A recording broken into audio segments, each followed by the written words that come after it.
Hey guys, welcome back. So in this video I'm going to show you how to refresh Cursor AI. So what we are going to do is pretty much fastest way. So let's press Ctrl Shift P on Windows or Linux, or CMD Shift plus P if you are on Mac. Okay, so Ctrl Shift P. Now we will type in here File, Focus, and as you can see, focus on File Explorer. So use your operating system built-in file view and update. Now this is for refreshing your File Explorer sidebar.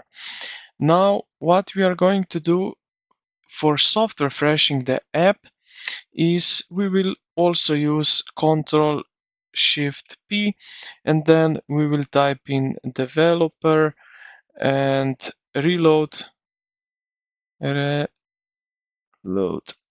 window and press enter.